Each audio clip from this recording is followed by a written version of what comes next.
La seconde partie de notre débat consacrée ce soir à ce sommet européen à Bruxelles, largement consacré au Brexit. Les Européens vont-ils céder à David Cameron? Je vous propose d'écouter la réaction de la chancelière allemande Angela Merkel. C'était mercredi. Je partage avec David Cameron le point de vue que les États membres, qui n'ont pas l'euro comme monnaie, ne doivent pas être ignorés sur les questions importantes pour eux. Il faut éviter une discrimination. Il ne s'agit pas juste des intérêts particuliers des Britanniques sur certaines choses, certaines questions. Bien au contraire. De nombreux points sont justifiés et compréhensibles. Jérémy Stubbs, aujourd'hui, vous pouvez compter sur l'Allemagne, sur Angela Merkel?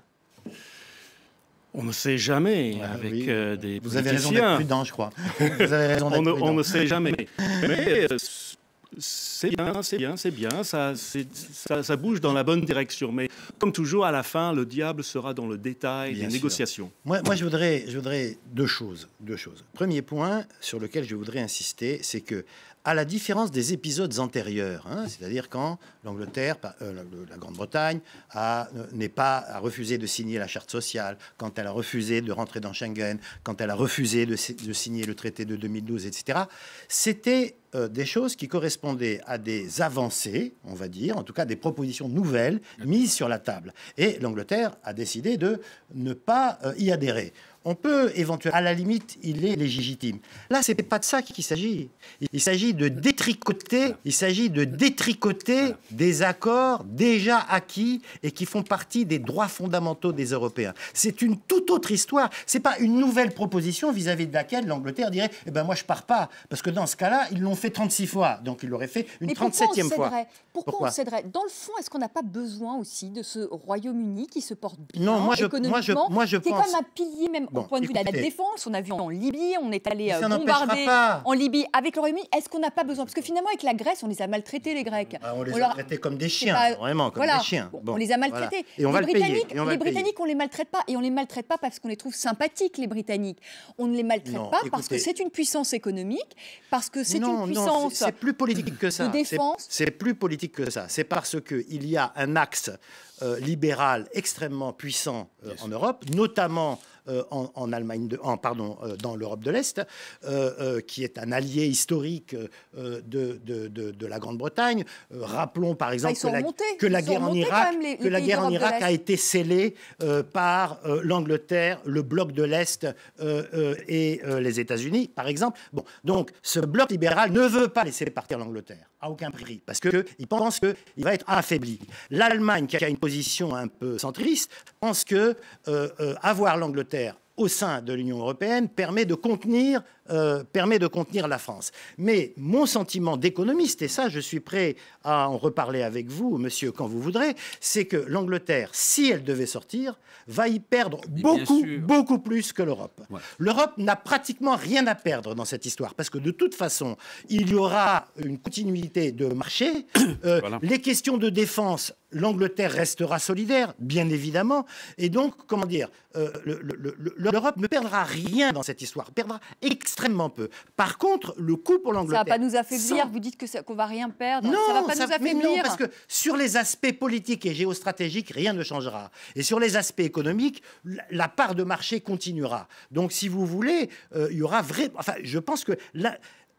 L'impact, c'est sur la construction européenne et le coup d'arrêt à la construction européenne. Ce n'est pas un impact économique. J'ai bien entendu Philippe Vigier, j'ai bien entendu Benjamin Correa. Il dit oui, cet axe libéral avec les pays de l'Est, mais les pays de l'Est n'empêche qu'aujourd'hui, ils sont quand même très remontés avec cette demande britannique qui demande justement de supprimer justement les aides sociales, parce qu'il y en a beaucoup d'Europe de l'Est qui vont aujourd'hui au Royaume-Uni. Or, ils ne vont plus bénéficier de ces aides sociales. C'est vrai qu'ils sont très partagés pour une raison particulière, c'est que si ces aides diminuent, eh bien, il y aura encore plus de migrants chez eux, parce qu'on voit bien qu'il y a un problème central. L'Europe est incapable, on le voit avec la crise des migrants, on ne se met d'accord sur rien.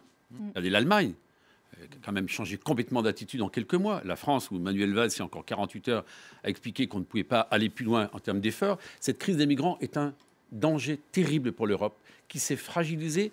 Et cette discussion difficile que nous avons ensemble, entre les Britanniques et l'Europe, fait que ça risque de rajouter de la crise à la crise. Moi, j'ai pas envie que vous sortiez parce que je pense que le bloc politique et économique, il perdra. Et que ça vous coûtera plus cher parce que votre premier client, il est où? C'est l'Europe, votre premier client. C'est pas... la mondialisation est là. Et le problème de l'Europe, c'est quoi? En matière de défense, vous venez de le dire à l'instant, mais l'Europe de la défense n'existe pas. Pas de projet politique. En matière économique, le plan de relance qui a été lancé par Juncker, je suis désolé, il n'est pas à la hauteur des ambitions, il est à la hauteur des enjeux. Je pense qu'on est tous d'accord là-dessus. Il manque d'un vrai projet industriel de l'Europe, porteur évidemment d'emploi et de croissance. On en a été incapable de le faire. C'est ça. Oui, mais est-ce qu'il n'y a pas de responsabilité, pardonnez-moi Philippe Vigier, justement des politiques, parce que vous avez été incapable de donner l'envie au peuple de France, au peuple britannique, d'Europe, justement. Parce que cette Europe, c'est une Europe institutionnelle. C'est une Europe froide. Vous avez raison. Et c'est votre responsabilité aussi, vous, les politiques. Je vais vous dire une chose, c'est une Europe qui n'est pas démocratique. C'est une Europe technocratique. Oui, mais ça fait des années qu'on dit ça. Mais pardonnez-moi, moi je suis parlementaire français, je suis pas... Non mais c'est pas démocratique, mais parce que... Allez, un dernier mot, Philippe Vigier. Un dernier mot en même temps, qui porte l'étendard de l'Europe, d'une Europe plus intégrée sur certains sujets et qui ne s'occupe pas de tout. Il n'y a plus de message européen. C'est pour ça que nous en sommes là. C'est vrai que j'étais un peu gêné pour intervenir parce que c'est la même chose qu'on entend depuis des années, malheureusement. Et on a la chance d'avoir... Et ça s'accélère. Et ça sera de plus en plus. Et c'est triste parce que c'est effectivement... Une désintégration, on s'accélère. Mais c'est effectivement votre bilan. Et le bilan des économistes, malheureusement, je suis obligé de vous le signaler, qui ont défendu cette parole magique, comme quoi plus d'intégration allait apporter plus d'emplois, plus de croissance. Et les citoyens sur le terrain voient bien... C'est une fausse intégration. Il n'y a pas une intégration, contrairement à ce qu'on dit. Les économistes atterrés sont certes très critiques en surface, mais sur les points fondamentaux qui ont fait la construction européenne et que vous défendez, vous parlez même de droits fondamentaux, vous ne voulez pas les remettre en cause. Les droits sociaux des Européens sur leur territoire, oui, c'est quelque chose. Oui. Vous expliquerez ça effectivement aux chômeurs français. Mais je voulais en revenir parce que vous avez abordé... ça ne changera rien. Vous avez abordé le point central, c'est cette histoire de démocratie. Parce que là, on parle des Britanniques... Parce que les Britanniques en sont là, parce qu'il y a aussi le peuple. Parce que David Cameron... les Britanniques, ils en veulent plus de cette Europe. David Cameron avait promis un premier référendum qu'il n'a pas fait. Et oui, il n'a pas tenu la parole. Il est acculé, notamment grâce aux efforts de Nigel Farage et de UKIP, effectivement. Il y a aussi un interne avec les euroréalistes au Royaume-Uni. Il ne faut pas le négliger. Il y a la question de l'Écosse et du SNP, et puis le Pays de Galles qui est de plus en plus eurosceptique aussi. Mais ce référendum, finalement, il est acculé, il va le faire. Voilà. Il va faire quelque chose de démocratique. Il faut quand même se souvenir, que ça vous plaise ou non, qu'en 2005, le référendum pour lequel les Français ont voté non a été bafoué par le peuple français et que c'est une forme de gouvernement, par Nicolas Sarkozy, par son gouvernement et par l'ensemble des parlementaires réunis en congrès à Versailles qui ont voté. Je n'étais pas parlementaire à l'époque, donc je suis très à l'aise pour vous. Mais vous êtes au sein d'un parti politique qui est bâtisseur de l'Europe, qui veut une Europe. Mais de cette mauvaise Europe audacieuse, courageuse, non, c'est facile. Ça, c'est des mots, c'est des mots. Moi, c'est des mots. Non, c'est pas des mots. Pardon, mais sur le terrain. Oui, mais les citoyens. Damien Lampan est terminé. Je ne suis pas un professionnel de la politique. Je paye mon URSSAF, mon RSI, je suis avocat, je suis indépendant. Oui, mais tous, allez. Oui, mais je vous rassure. Oui, mais quand on n'est pas un professionnel de la politique, on subit les conséquences. Et je paye mon URSAF également aussi. Rassurez-vous. Alors, moi, je vais revenir les conséquences. Non, mais on subit les conséquences de cette politique. Et quand on vote pour un choix démocratique, une tendance européenne, et que le gouvernement viole ce choix de façon totalement honteuse, et notre interlocuteur britannique l'a rappelé à juste titre, on est quand même mal placé pour donner des leçons à un pays qui va, lui, consulter son peuple et qui va certainement... On lui donne pas... Non, soyez honnête. Non, donne pas de leçon, d'abord. C'est pas là-dessus la question. Allez, Jérémy Stubbs, on s'entend plus. Benjamin Corbière, non, on s'entend plus. Il faut découdre cette mauvaise Europe. Damien Lampan, merci. Voilà, on s'entend plus. Jérémy Stubbs, il va vous rendre hommage. Il y a déjà convergence entre nous sur la question de la démocratie. C'est très bien, on a bien évolué au cours de cette discussion. Mais en fait, ce que je voudrais dire maintenant, c'est que la discussion elle-même et tout le débat, et j'admets que la façon de laquelle ça a été posé au Royaume-Uni est un peu problématique, c'est que notre discussion elle-même révèle cette problématique, c'est qu'au fond, la question, ce n'est pas oui ou non. Alors, si le référendum a lieu au mois de juin, la question, c'est littéralement à la fin, oui ou non. Et ce n'est pas ça la question, parce qu'on le sait tous, il n'y a pas de séparation totale ni entre le Royaume-Uni et l'Europe, ni entre les autres membres. Vous n'avez pas envie de partir. C'est pas ça. Je le comprends bien entre les lignes. Vous êtes vous êtes toujours dans le oui et le non. Non. Ce que je suis. Jérémy Stubbs, la question au final, c'est oui ou non. En juin. C'est ça, c'est ce que je dis. Mais la vraie question, ce n'est pas oui ou non. La vraie question, c'est quelle Europe? Jusqu'où est-ce que nous allons aller? C'est-à-dire que, bon, vous parlez d'une Europe à la carte. Ce n'est pas forcément à la carte, parce que si les autres nations veulent rester là où ils sont, très bien. Mais il y a la question, quelle va être la spécificité du Royaume-Uni? Est-ce que ça va être juste un peu plus spécial ou est-ce que ça va être très spécial comme la Suisse ou la Norvège? Et c'est là, la complexité est telle que ça, c'est la vraie question, oui ou non? Allez, Benjamin Corrier, Philippe Vigier, allez, rapidement. Mais je redis que ce qui est radicalement nouveau dans la position britannique, c'est pas de refuser d'entrer dans quelque chose de nouveau, c'est de vouloir découdre et mettre fin à une obligation à laquelle ils ont souverainement souscrit et qui est un pilier constitutif de l'Europe. Donc c'est ça le problème. Parce que s'il s'agissait de dire non à une institution nouvelle ou à une règle nouvelle, pourquoi pas? Mais non seulement vous allez peut-être, vous êtes en train de détricoter pour les droits fondamentaux, les droits fondamentaux, disait Benjamin Corrier, mais vous prenez aussi un sacré risque concernant une éventuelle dislocation aussi du Royaume-Uni, parce que les Écossais, eux, ils veulent rester au sein de l'Union européenne. Mais Cameron s'est piégé tout seul. Pour gagner les élections. Allez, on laisse répondre Jérémy Stubbs et Philippe Vigier. C'est une question de démocratie. Oui. C'est une question de démocratie. On a honte parce qu'on n'est pas aussi démocratique ailleurs. Alors, pour les Écossais, puisque vous vous intéressez aux Écossais, bien sûr. Eh bien, oui, il y a une majorité chez les Écossais en faveur de l'Europe. Il y a une majorité chez les Anglais, on parle d'Anglais là, pas de Britanniques, en faveur de l'Europe. Donc, ça peut changer, bien sûr, ça peut changer. Mais ce n'est pas l'Écosse qui est, pour nous, le vrai sujet d'inquiétude. En ce qui concerne détricoter des choses, il me semble que quand on fait du tricot, et on le fait mal... Ah non, pas avec des droits fondamentaux. Ensuite, nous sommes en train de mettre en question des choses qui ne sont pas nécessairement gravées dans le marbre, de toute façon. Non, pas du tout. Pas du tout. C'est le traité... Allez, un petit sondage quand même pour nos téléspectateurs qui date de fin janvier. Un petit sondage. Je vous donne la parole, Philippe Vigier. C'est grévé. Allez, Benjamin Corrier, un petit sondage. Vous m'écoutez, merci. Un sondage qui date de janvier 2016. 42% des Britanniques sont pour la sortie de l'Union européenne, 38% sont contre et il reste 20% d'indécis. Philippe Vigier, vous vouliez ajouter quelque chose à ce que disait... D'abord, je vais vous dire, je suis attaché autant que vous à la démocratie. Et que cette négociation que l'on connaît à l'heure où nous parlons, c'est pour justement briser un des piliers fondamentaux de l'Europe et que c'est pour peser sur l'opinion britannique, l'opinion publique britannique. Pourquoi M. Cameron voulait accélérer ces discussions? D'ailleurs, il est incapable de dire si le référendum sera organisé en juin ou plus tard.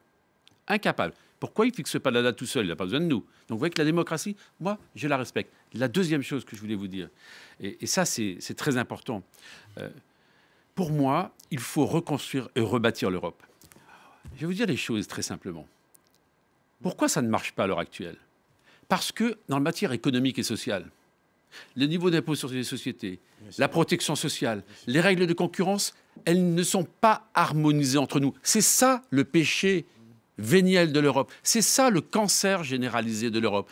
Quand il s'est passé en Irlande, vous vous en souvenez, il y a quelques années, une crise monétaire sans précédent. C'est l'Europe qui a donné 6 milliards d'euros pour remettre à niveau, c'est vrai ou c'est pas vrai, les banques irlandaises. On leur a même pas demandé, monsieur... On leur a même pas demandé, nos impôts communs, on leur a même pas demandé de relever le niveau de l'impôt sur les sociétés. C'est là le sujet. Et c'est tout cela, grave erreur. Et c'est tout cela qui fait que, comme on a déjà une Europe détricotée, moi je vous dis les choses clairement, si François Hollande lâche, en tout cas j'espère que le président de la République ne lâchera pas, en tout cas nous on ne le lâchera pas. Sur l'euro, sur la question en tout cas de l'euro, il n'a pas l'air de vouloir lâcher François Mais s'il lâche quoi que ce soit, il n'y a plus d'Europe. Il a lâché sur bien d'autres choses. Il n'y a plus d'Europe et à partir de là, ça sera un grand marché libre. Je vous assure que on va se réveiller avec des lendemains qui seront encore plus difficiles que ceux que nous connaissons. Damien Lamproie, vous pensez qu'on va vers une dislocation de l'Union européenne? Bien sûr, elle est sous nos yeux et effectivement, elle ne s'arrêtera pas parce que c'est le sens de l'histoire. Et puis, vous n'avez jamais dans l'histoire des unions monétaires sur des zones économiques aussi disparates qui ont réussi. C'est pas possible. Il n'y a pas de peuple européen, il n'y a pas de démocratie européenne, il n'y a pas de médias européens, il n'y a pas de culture européenne. Donc, ça ne peut pas marcher. Et moi, ce qui m'attriste, et j'étais en campagne il y a quelques mois sur le terrain, c'est qu'on a tous les atouts en France. Les Britanniques sont fiers de leur pays. Et moi, je pense qu'on a encore plus d'atouts que... Je pense que j'ai encore plus, en tant que Français, de chance d'être Français que d'être Britannique. Pardon, mais on a une superbe agriculture, on a des territoires, on a des compétences, on a une jeunesse, on a tout. Et je suis triste de voir dans cette Union européenne... On a une superbe agriculture, je ne sais pas si en ce moment... On a de super... On voit que vous êtes à Paris. Moi, je suis sur le terrain, en province. Eh bien, bonjour, allez les voir. Je suis Tarbé. Vous avez perdu l'accent. C'est dans les Hautes-Pyrénées. On a des superbes agriculteurs. On a des terroirs magnifiques. Qui se meurent dans leurs exploitations. Et c'est pour ça. Mais à cause de qui? À cause de quoi? Pas à cause Allez, on va pas faire un débat sur l'agriculture. Non, mais juste pour vous dire. À cause de quoi? Pour vous dire, à cause des politiques. Comment on fait pour vendre à l'extérieur s'il y a des barrières économiques encore plus fortes? Mais attendez, tous les pays se protègent. On est la seule union à ne pas se protéger. On voit le résultat. Seulement, comme on est exportateur, on perdra. Mais vous, ce que vous dites, Damien Lamproie, c'est que finalement, il faut construire des murs. C'est un ABC. Non, mais ce que vous dites finalement, Damien Lamproie, finalement, ce que vous dites, c'est qu'il faut construire des murs. Mais non, il ne faut pas construire des murs. C'est tout le contraire. Si vous voulez. La frontière. La frontière, parce que ça serait bien que je termine une phrase. La frontière, parce que nous, effectivement, on veut un protectionnisme intelligent, on veut des frontières. La frontière, c'est le vaccin contre le mur.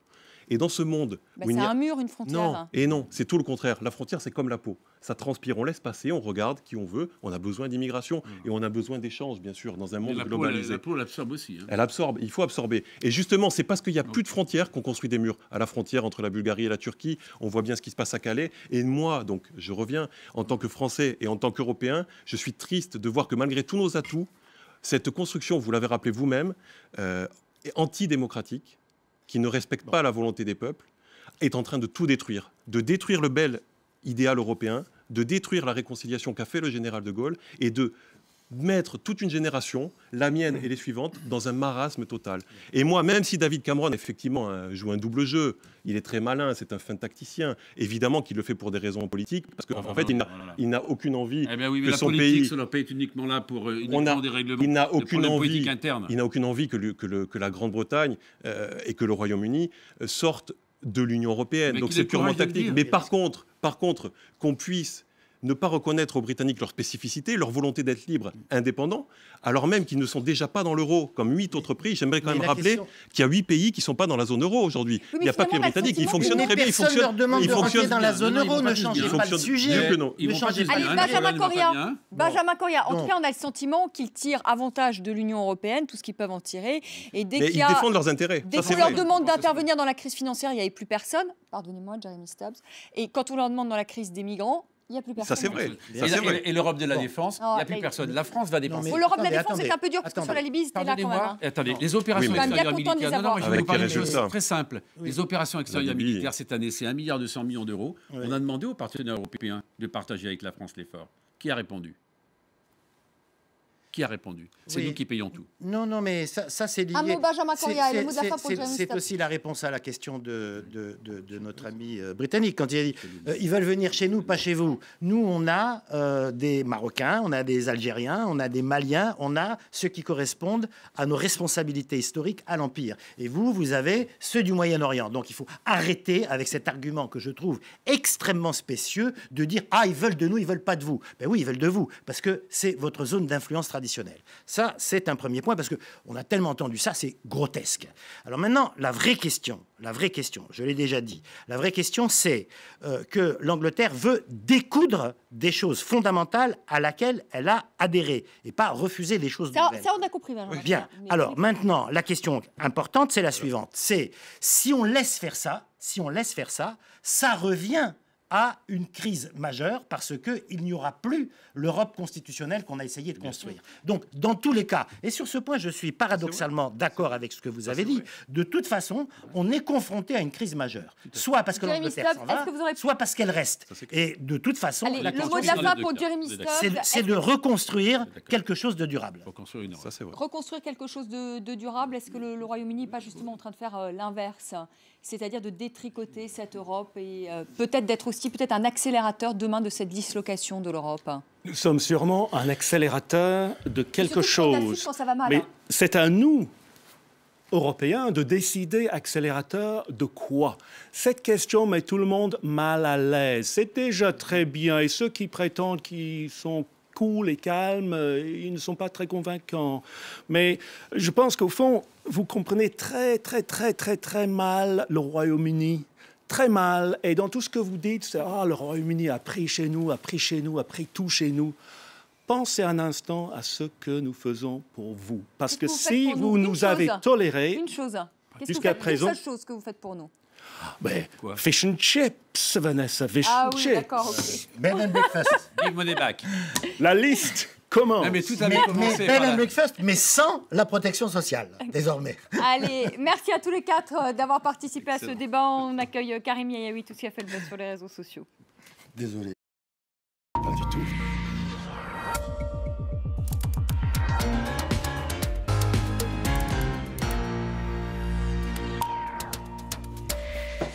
Bonsoir Karim. Bonsoir à tous. Le fish and chip, c'est ce qui nous apporte de mieux les Britanniques. C'est Jeremy Stubbs qui le dit. Vous aimez bien ? Moi, j'aime bien. Bon, très bien. Le Brexit à la une des médias. Alors évidemment, on retrouve cette information partout. À la une de Libération, pas très originale. Tu veux ou tu veux pas, avec ce sachet de thé et ces deux drapeaux qui s'entremêlent encore, en tout cas pour l'instant. Du côté de Libé, on retrouve un article signé Marc Semo et le correspondant à Bruxelles, Jean Quatremer. Faut-il laisser filer les Anglais ? Et on égrène les raisons pour lesquelles il faut les laisser filer, mais on égrène aussi les raisons pour lesquelles ça serait tout de même intéressant de les garder à bord. En tout cas, cet article est assez équilibré sur l'intérêt de garder les Britanniques et sur aussi le fait que les voir partir pourrait régler un certain nombre de problèmes. Du côté du Soir de Belgique, ce dessin où on considère que l'Europe en fait un petit peu trop, un dessin signé Kroll avec l'Europe qui est en train de faire un striptease prêt à tout pour garder les Britanniques. Et comme ça, vous restez, demande-t-on, et Angela Merkel dans son coin, si c'est pas malheureux, avec un David Cameron assis en train de prendre le thé, encore un cliché de plus. En tout cas, ce dessin a été assez partagé sur les réseaux sociaux aujourd'hui. Alors du côté des médias britanniques, évidemment, on en a beaucoup parlé. Le site du Guardian s'arrête sur ce qu'il appelle une propagande des médias conservateurs qui, depuis un moment déjà, répètent à quel point il serait salvateur pour la Grande-Bretagne de sortir de l'Europe. Il y a aussi un certain nombre d'observateurs, comme Sylvie Berman, qui est plus qu'un observateur, puisqu'elle est ambassadeur de France auprès du Royaume-Uni, qui considère tout de même que David Cameron est quand même sous pression. C'est difficile pour lui parce qu'il doit faire face au sein de son propre parti à ceux qu'on appelle les backbenchers, des députés qui ne sont pas seulement eurosceptiques, mais carrément europhobes. Et puis le site de Courrier International qui se fait l'écho d'un article particulièrement virulent, un article qui est repris sur le site, ou plutôt de The Independent, le Royaume-Uni, un cas de nombrilisme aggravé. Le journaliste nous explique que les Britanniques devraient se rendre à l'évidence que l'époque de leur grandeur est révolue et qu'ils ont besoin de l'Union européenne pour exister.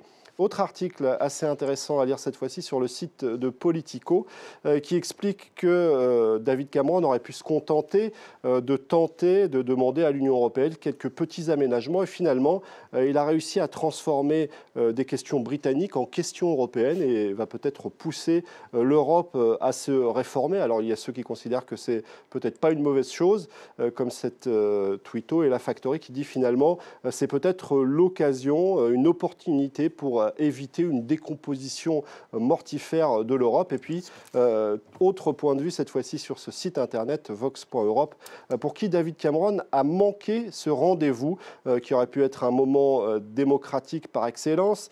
Ça aurait dû être le grand moment européen de cette semaine, cette venue de David Cameron, mais en réalité, il a décliné l'invitation et s'est contenté de rencontres avec les présidents de groupes politiques, alors qu'il y aurait pu y avoir un débat un petit peu plus profond. En tout cas, c'est le point de vue développé ici. Alors, vous en doutez, toute la journée, les médias ont suivi l'actualité d'heure en heure. Le site de francetv.info continue de le faire avec les déclarations des différents acteurs de cette rencontre. Un mot quand même sur la réforme du travail et Myriam El Khomri, pardonnez-moi, la ministre, c'est une réforme qui fait déjà polémique. Qui fait déjà polémique. Alors, on a tendance à croire que Twitter, c'est que les sujets pas sérieux. Et aujourd'hui, pourtant, le hashtag le plus utilisé, le sujet le plus discuté en France, c'était cette réforme du travail portée par Myriam El Khomri. Alors, le site du Monde s'arrête un instant sur ce qu'elle contient. La durée maximale du travail fixée à 48 heures, mais les services du ministère du Travail pourront élever ce plafond à 60 heures. Les dédommagements accordés par les prud'hommes aux travailleurs du privé victimes de licenciement seront plafonnés et soumis à un barème fondé sur l'ancienneté. En tout cas, toutes ces idées suscitent beaucoup de réactions et elles ne trouvent pas forcément d'écho favorable, que ce soit du côté du Figaro, qui retient essentiellement le communautarisme et les TPE fragilisés, ou encore de l'autre côté de l'échiquier, en quelque sorte, avec cet article de Mediapart qui considère que cette loi achève définitivement